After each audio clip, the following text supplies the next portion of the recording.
Vamos falar de agricultura familiar. Estou nesse momento no Mendanha, junto com a equipe da Cooperativa Plantar e Vitor Tinoco, superintendente do MDA. Muito obrigado pela entrevista. A gente, nesse bate-papo aqui caminhando, a gente ouviu muito sobre crédito. Como está esse planejamento, por exemplo, para o PNAE? Então, primeiro de tudo, eu que agradeço por dar nossa entrevista aqui. Estou muito feliz de estar visitando o sítio do Adnet, da Cooperativa Plantar. Então, o PNAE é o nosso principal carro-chefe da compra institucional, né? Nos últimos meses, o presidente Lula anunciou que ele vai sair de 30% da aquisição da agricultura familiar para 45%. Então, a gente vai ter um aumento da capacidade de compra do PNAE para a agricultura familiar. Isso é um volume absurdo. Então, a gente precisa criar estratégias a partir de instrumentos que a gente possa criar uma política de planejamento agrícola, uma política de infraestrutura, especificamente, e, claro, uma política de informação para o agricultor e a agricultura familiar. A primeira política que a gente está pensando dentro desse cenário de informação seria a criação de um caderno, junto com a Emater, junto com os outros órgãos de assistência técnica e extensão rural que compõem, que tem informações sobre isso, um caderno voltado para os ciclos agrícolas. Porque quando fala do PNAE, você precisa conversar com algumas instâncias. Primeiro, a sociedade civil, que é o Conselho de Alimentação Escolar. Segundo, os nutricionistas que compõem, né, ou que constroem o cardápio. Terceiro, é a gente pensar isso em termos de extensão. Hoje, fortalecer a extensão é uma das prioridades. A gente tem crédito, mais de 89 bilhões, é o maior plano safra da história seguidamente. Mas se a gente não tiver assistência técnica e extensão rural funcionando plenamente, para as outras coisas rodarem, ou seja, aquele meio de campo clássico, tudo para as outras coisas rodarem, é complexo. Primeiro, fortalecer a Emater, que é o nosso principal órgão de extensão pública e gratuita. A gente fortalecer as chamadas JATER, mas chamadas JATER específicas para agriculturas como que a gente está aqui, periurbanas, que tem essa questão proximidade com a metrópole, está na borda das montanhas, relações com o parque, são uma série de relações territoriais. E terceiro, a gente está com um processo de formação contínua, tanto do comprador quanto do produtor. Então a divulgação, momentos como esse de visitas de campo e diálogos, entrevistas, para a gente divulgar essas políticas. E óbvio, o debate e diálogo com o agricultor e as escolas como um todo, que faz parte. Por isso que a gente está tendo a Conferência de Desenvolvimento Rural Sustentável na semana que vem aqui no Rio de Janeiro, para ter um plano do Estado sobre esse desenvolvimento rural. Não basta a gente falar da compra, a gente também tem que falar do direito, né? A chamada cidadania rural. Não dá pra gente falar, pô, vamos produzir aqui couve e manteiga, Adnet, mas, pô, tu não tem saneamento básico, não tem um agente de saúde que entenda, por exemplo, de questão de agrotóxico.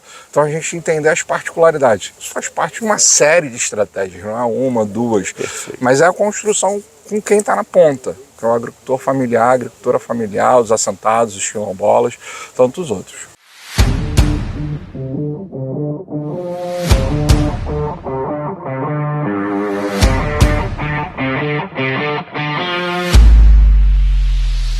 No caso, a cooperativa e os órgãos públicos, você sente que dá para expandir, dá para ampliar mais esse relacionamento? Dá e está evoluindo para isso, né? A prova disso é o Vitor aqui no meu sítio. Quer dizer, então já é uma experiência que a cooperativa está tendo e abrindo caminho para isso acontecer. Até para pegar a experiência, que a cooperativa é nova, ainda falta muito caminhar, mas ela está no mercado, ela já está expandindo bastante no PNAE. Falta adequar algumas coisas das nutricionistas, para a gente adequar, apesar da safra, calendário, do calendário, que, igual o Tinoco falou, esse caderno, né? Que vai ser muito útil para a cooperativa, porque a cooperativa ela precisa dar confiança para o agricultor, que o agricultor vai plantar e a cooperativa vai pegar e vai distribuir nos colégios, nos quartéis, nos hospitais. Quer dizer, aí vai por cardápio, não está batendo com o que o agricultor tem e a safra dele tem. Aí o agricultor fica desacreditado.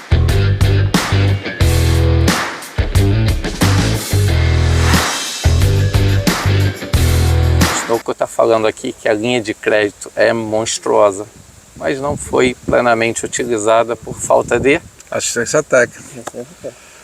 A demanda é muito grande, não é que a Emater não atua, a Emater atua, mas só que um volume de demanda, então a gente precisa de mais assistência técnica. Por isso a valorização da Emater, chamada de concurso, a gente tem chamadas públicas no modelo para a organização da sociedade civil, que a gente chama de Miroski, para atender às particularidades. Então isso tudo são os desafios que fazem a gente para avançar a agricultura familiar no Rio de Janeiro. E outra, o Rio de Janeiro é um estado da agricultura familiar. A gente tem tudo para dar certo. São muitas propriedades agrícolas e no centro, né, na capital, onde o deslocamento é mais fácil. A gente não precisa importar alimentos de outros estados, dependendo do segmento, né? Então, a gente tem de tudo. Tem café da agricultura familiar, tem laranja da agricultura familiar. E isso são indicações geográficas. Então, a gente tem esse desafio hoje, né? De retomar a confiança para o agricultor, fazer parceria com as instituições, os órgãos da federação, prefeitura, estado, para que a gente possa avançar. Tem o Banco do Brasil atuante. Falo do banco que é o nosso principal agente financeiro. Sim. Mas, claro, com outros agentes atuando também. E pensar como é que a gente pode criar mecanismos de boas práticas para fazer a aquisição desses produtos. E também não é só compra institucional, a gente pode investir em feiras.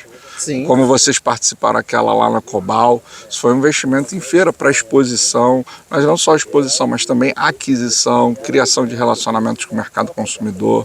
Então é um mundo que a gente tem.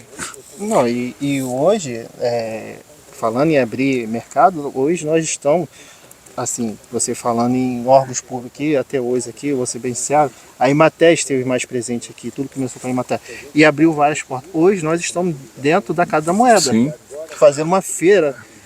E se tornando agroecológico. Agroecológico. Sim, através da Emater aqui, eu fui o primeiro agricultor que fez o processo do IATA e foi aprovado. Eu foi muito bem acompanho essa da Casa da Moeda desde a primeira, eu fui no lançamento com o presidente Marcelo, e não é fácil entrar IATA. Lá. Não é fácil, e assim, eu como agricultor, porra, eu estou maravilhado. Não é qualquer um que entra lá. Então isso é muito importante para o agricultor. E eu também, sendo exemplo, dou confiança para os agricultores que fazem parte da cooperativa. Que a cooperativa é bem vista. Eu, como agricultor, presidente, tenho o corpo de diretores que todo mundo trabalha e faz um trabalho sério. Então o agricultor tem a confiança da cooperativa. A Emater já estava me ajudando muito. E agora, vou ser sincero, não é puxando o saco não, mas é o único que olhou para a cooperativa, superintendente do MDA, que é o Vitor Tiruco. Estou feliz de estar aqui, que acho que é um compromisso. Eu sou da Zona Oeste, estar numa cooperativa que tem agricultores da Zona Oeste, do Maciço. Eu brinco muito que eu não sou mais do bairro de Realengo ou Magalhães Baixo, onde fui criado. Eu sou do Maciço da Pedra Branca. E surpreendeu o presidente agricultor, né? Exato. Não vou entrar em detalhes, mas eu sou um presidente agricultor, que é difícil, né? Tá aí, gente, um bate-papo, a gente vai deixar mais informações para vocês, segue lá o nosso canal e vamos nessa de levar informações a vocês. E tem dúvidas sobre a agricultura familiar? Vou deixar o WhatsApp deles, vou deixar o Instagram deles, a rede social, para que vocês possam fazer contato e quem sabe buscar financiamento, orientação, assistência técnica. Segue a gente aí.